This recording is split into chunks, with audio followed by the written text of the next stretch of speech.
Thanks, Steve. Welcome to Calder Park Raceway for round 4 of the Australian GT Production Car Championship. With me in commentary, Greg Rust. Greg, things looking very strong for the class in 95. Yeah, they certainly are. A terrific field, various different makes and models, and I'll tell you what, it's good, close racing.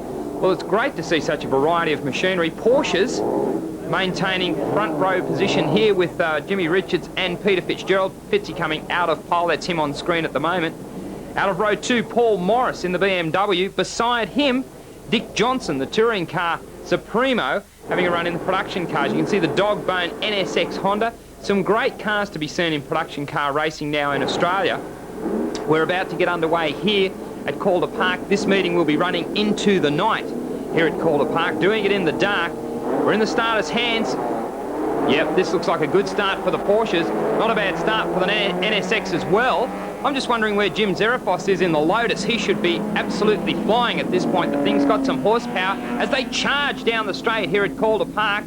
They settle themselves in. That is Peter Fitzgerald on the outside, and he really has got himself caught out wide. He's left the door open just a little bit for another of the RX-7s. Geez, they're a popular car. They really are coming on. You can see the Dogbone Honda. Not a real good start there for Dick Johnson. He doesn't look real happy about that at all. Morris up on the curb, banged into the side of Greg Crick and the NSX. They're not at the front of the field, but they're certainly having a lot of fun a little further afield. There they are, they've just settled themselves in. So Dick Johnson in behind the NSX of Greg Crick. He's driven a variety of machinery. He really is a bit of a peddler. As the Falcon Tyres machines settle themselves in at the front of the field, you know, one of the things you've got to do with production car racing, look after the tyres. You just can't afford to punish them. And here at Calder Park, even though we're getting in the late afternoon, the track temperature's starting to cool down a little bit. Still pretty tough on the left-hand front. That was Morris there just in the Diet Coke BMW. The front straight here at Calder Park, these guys are fast. Yeah, they're very fast and they're very smooth. The guy who got the best start, though, was Gary Walden in the RX-7 SP, already up to 3rd from 9th on the grid. And don't forget Jimmy Zerafos in the Lotus Esprit. They've rebuilt the engine over recent weeks, and whilst he didn't qualify too well, he'll be on the charge during the race. Yeah, a lot of oversteer there from Fitzgerald.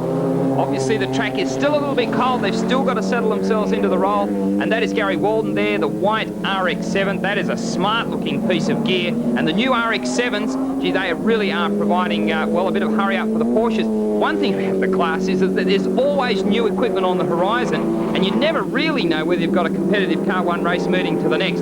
That is Jimmy Richards out in front, though, and he knows he's got a competitive car underneath him right at the moment. Fitzgerald, real battle going on here for second place. He's got a mirror full of the RX-7 of Walden's.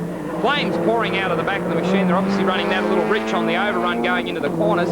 But again, here, drive onto the straight, absolutely crucial. You can see a bit of a battle developing here between second and third, slipstreaming at its best here at Calder Park. Yeah, it certainly is. You'll notice, folks, that the RX-7 SP that Gary Walden is driving there looks a little different to Dick Johnson machine. Take a look at the carbon fibre rear wing, the front air dam, and the slats on the bonnet for the new turbo. Yeah, they've made a few cosmetic changes. They've also done some aerodynamic work. That is the BMW of Paul Morris. Pretty experienced competitor when it comes to the BMW mark, and really flies the flag. I just wonder how difficult it must be to get out of the 2-litre Super Touring car and then put yourself into the production car. You'd really have to have a rethink about the way you want to drive the car. The battle continues to rage here, and Gary Walden on a move up and over the ripple strips. Gee, he's got a flyer on at the moment, and what a versatile driver is Gary Walden. He's a 12-hour winner. He really does know his way around production cars, and virtually his whole career has revolved around production car racing, so he is really attuned to the way these cars have to be driven. Knows how to set them up. That's Jalea Richards. A lot of pressure on him at the moment. Gary Walden is into second place. Fitzy back in third. Nothing between this group as they charge down the straight. Again, slipstreaming comes into play. These guys will take any advantage where they can get it, and in this type of racing, you really have to work hard. Oh, you can see Walden here ducks to the outside. It's the long way around as he tries to steady the car under brakes, and it's moving around the RX-7 a little bit unstable there. The Porsche of Fitzgerald looked good, as did the one of Richards. That looked very stable going in, but just have a look at how hard Walden's working him up the inside this time. He'd have a mirrorful. Richards would have a mirrorful right at the moment of that RX-7, and the RX-7 seems to turn in very well. It certainly does. Gary Walden, though, only did around about 1 kilometre's worth of driving in this car before coming here to Calder Park. But Jimmy Richards, plenty of driving in that 911 RSCS. In fact, it took he and Barry Oliver to the win in the Target Tasmania Rally very recently. Yeah, she's done a few miles, and Richo, well, he can drive anything if it's got a steering wheel and 4 wheels underneath him. This is an absolutely brilliant battle developing between Walden, Fitzgerald and Jimmy Richards out in front. We saw it just like this the last time by. Yeah, one thing's for sure, Walden knows what he wants to do this time. He charges, gets the drive onto the straight. Will he go the inside? Will he go the outside? Up the inside goes Walden.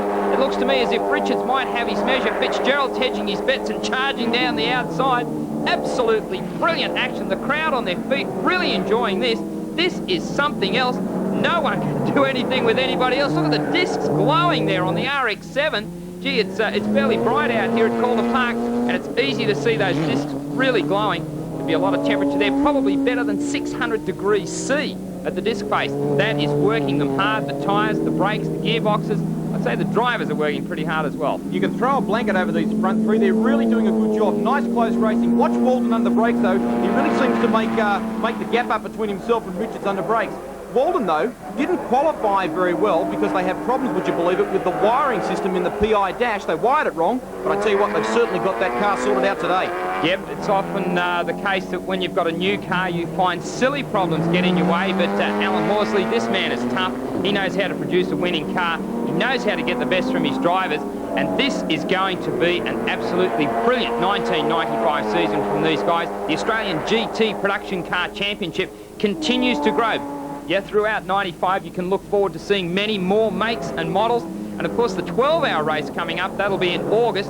That will be all important. Walden, late under brakes. Gee, that man is strong. Guess who's got onto the back of this little group to want to come and party? That is Jimmy Zerafos in the Lotus. You want to see some horsepower? Watch this thing in a straight line. It is an absolute missile. Yeah, one of the other blokes who didn't qualify very well was Zerafos. They've done a full engine strip down on this car since the race at Symmons Plains. They unfortunately broke a spline in the drive shaft during qualifying, and that put him back a little bit, but I tell you what, it's up and running and on a charge now. Yeah, well, Jim Zerafos, extremely experienced once again, another production car racer who really knows what to do with these cars.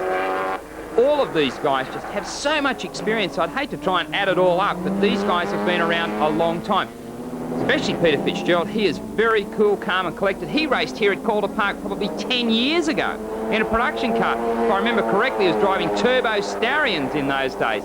He knows his way around. On the last lap, Jimmy Zerafos, he's come into the play a little bit late. This thing's got some grunt, though. We'll have to wait and see what he can do with it. Fitzy up the inside of Walden. This isn't going to work for him. The discs are glowing. The heartbeat's pounding, and that is Jimmy Richards. Talk about pressure. Operating under pressure. Jimmy Richards doing what he does best. He's leading this field. That's Walden in behind him, car 7, in the fantastic-looking new Mazda RX-7. Behind him, it is Peter Fitzgerald in the Porsche, and rounding out this front 4, that is Jim Zerafos in the Lotus. And this thing has got some real power when they get the car sorted and Jimmy settles into it. He's only new to the car. He will be a force to be reckoned with for the final time, though, as they head round the S's here at Calder Park. Gee, it's great to be back racing at Calder Park in front of the big fields. Jimmy Richards heads down the back straight into the last right-hander here, looking for the drive onto the straight. All he has to do, keep it tidy. Walden, he's thrown everything but lunch at this guy. He can't come up with the goods. They come onto the straight. It will be.